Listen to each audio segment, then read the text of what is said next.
All right, so this is the DJI Osmo Pocket 4, and I think the most important thing to understand is why the Pocket 3 was so popular in the first place. It was not because it was the best camera. It was because it was probably the best camera that people were actually willing to carry. It gave you a large sensor, real mechanical stabilization, proper autofocus, and surprisingly professional looking footage in something barely larger than a chocolate bar. And that combination was so good that even we started using one constantly at CarSauce. In fact, we have two. Our main camera is a Nikon Z6 III. That's what we're filming on now. It's got a proper lens, microphones, and everything else you would expect from a professional setup. But the Pocket is often the camera that actually gets the shot. We use it at launches, motor shows, racetracks, overseas events, for walkarounds, moving shots, interiors, social content, literally anything where the Nikon is just too big, too slow, too obvious, or just annoying. So the Pocket 4 is interesting because it doesn't really change the formula. It takes almost every reason people loved the Pocket 3 and makes it better. It also starts at 769 Australian dollars or $959 for this creator combo. So it's not exactly an impulse purchase, especially when your phone already shoots really good video. But this is not just a phone camera attached to a handle. The difference starts with the 1-inch sensor and the physical 3-axis gimbal, because most action cameras and phones stabilize footage electronically. They crop into the image and use software to remove movement. This physically moves the camera, and that gives you smoother motion without the same digital warping, particularly when you are moving slowly around a car or filming at nighttime or in dark conditions. The trade-off, of course, is that it's not waterproof, and this gimbal is still an exposed mechanical part. I must say though, even in some of our most torrential downpours, our cameras have not failed, so that's good. In fact, we've only ever lost one, and that was to wind. And the Pocket 4 also just feels better built than before. The gimbal mechanism feels sturdier, it's got this more metallic feel to it, and the whole upper section just feels more substantial than the Pocket 3. I would still not throw it loose into a backpack, especially next to like a metal water bottle, because let's be honest, physics has not been cancelled, but it definitely feels like there isn't going to be one bad knock that just completely destroys production day. The rest of the hardware changes though, I've got to be honest, they're fairly simple. It is slightly taller and heavier at 190.5 grams, but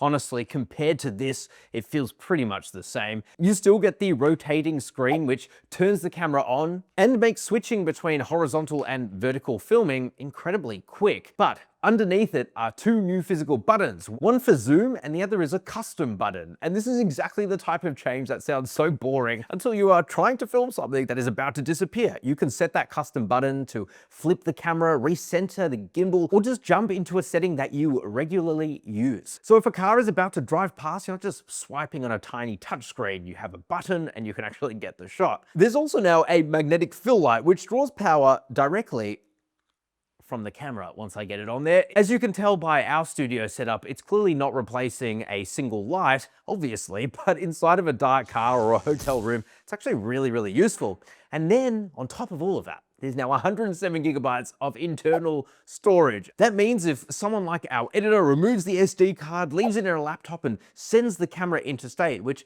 absolutely happens, you can still record for hours. And also file transfers are now faster, up to 800 megabytes per second over USB-C. Again, none of that is exciting or sexy, but let me tell you, the fast transfers are one of those things that you appreciate the most as a power user. But really, the main reason that this still punches so far above its size is the image. The Pocket 4 uses a new 1-inch type sensor, records proper 10-bit D-log, and is rated for up to 14 stops of dynamic range. For casual users, like coming from a Pocket 3, none of that really matters, because you just leave it in the normal color profile and the footage comes out fine, sharp, bright, stable, you know, basically ready to upload. But for us as professional power users, D-log is probably the biggest upgrade. Cars are so horrible to film.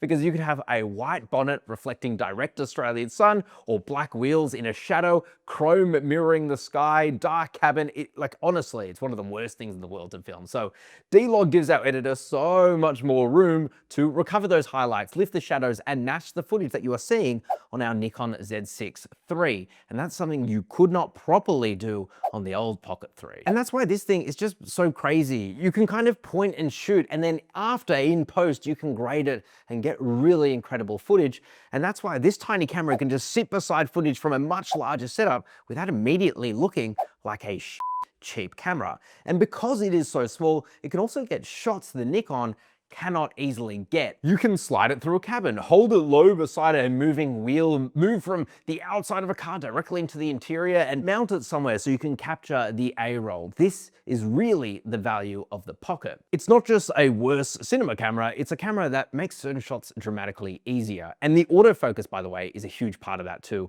Action cameras are typically designed to keep almost everything in focus, which is useful, but it also gives them that very obvious action camera look. There isn't any of that creamy bokeh. Here you can push towards a badge, a steering wheel button, or your face, and the camera will actually focus on it with some natural separation in the background. Again, it takes what a big camera does and does it in a little body. And by the way, low light footage is now cleaner too, and part of that is the sensor, but also it's because of the gimbal. Because the camera is physically stabilized, it doesn't need to lean on heavy, aggressive electronic stabilization and processing. And that makes walking footage at night look smoother and more natural, which is useful at launches, underground car parks are better, or even those events where they put like 2 lights on a black car in a dark room. Trust me, it happens. Apparently it's sexy. The new zoom, by the way, also makes the single lens setup way more flexible. There's 2x mode that crops into a higher resolution sensor while still outputting 4K. And for car content, that 2x is genuinely useful because it changes the focal length. But there's now also a 4x digital zoom, and it exists, but I probably wouldn't use it because it's a digital zoom. Still, the 2x zoom I use regularly, and it's a fantastic feature. And now, by the way, there's also 4K at 240 frames per second.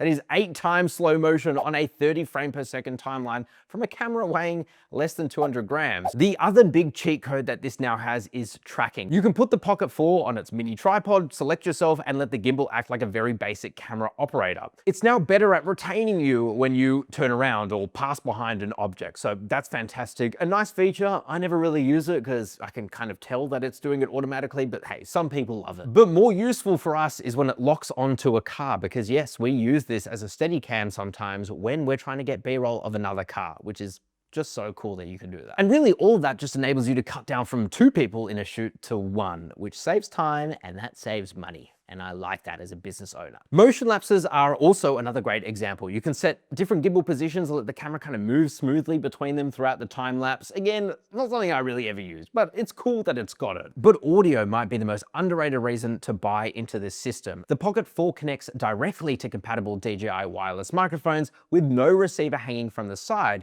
And the Creator combo now includes 1 Mic 3 transmitter. And you can also connect 2 at once if you want to. And that's fantastic because some of our hardest videos are doing like a comparison review, and Jacob and I are both mic'd up, and it's so simple, it connects seamlessly.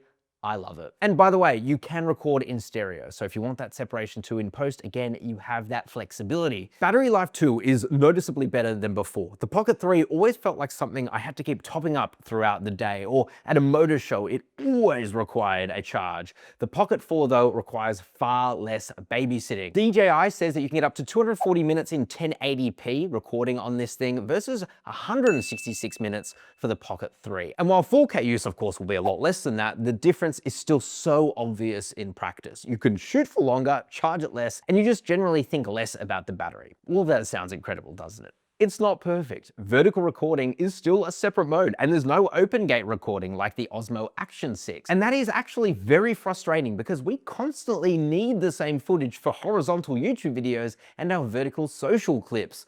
Open gate would let us frame once and choose the crop later. Here, you have to decide before you press record. And also, DJI has removed the magnetic storage holder for the Osmo Action 3. Instead, you get this wimpy little clip, which is just so frustrating because this is where I store my wide angle lens. I am so gonna lose it just hanging around in this bag loose.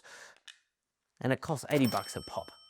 I don't want to buy new ones. And then there's the fact that there is a Pocket 4P. This is basically the model most people expected to be called the Pocket 4 Pro. It takes the upgrades that are good here and pushes them even further with a new wide camera rated for up to 17 stops of dynamic range, D-Log 2, and a separate 60mm equivalent f1.8 telephoto camera. It also adds much more useful optical reach rather than relying entirely on a crop. And that longer lens is the big one. 20mm like this is excellent for vlogging and interiors, but it's not especially flattering for interviews or even getting B-roll of a car, and it can make details just look distant and in some way just cheap. A real 60mm lens could make the Pocket dramatically more useful for professional pieces to camera, interviews, close-up, car details, pretty much everything that we need as a business. And sure, it's going to be bigger, heavier, more expensive, and Australian pricing and availability are still unclear. But if you use a Pocket camera professionally and it helps you make money, well, I would wait.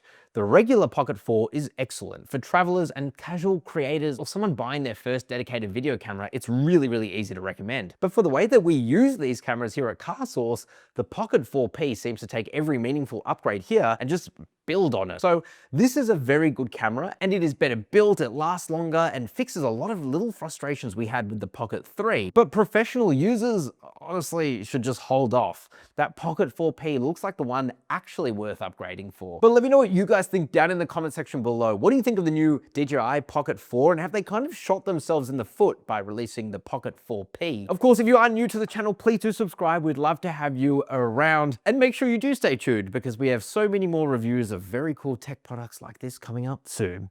Ciao for now.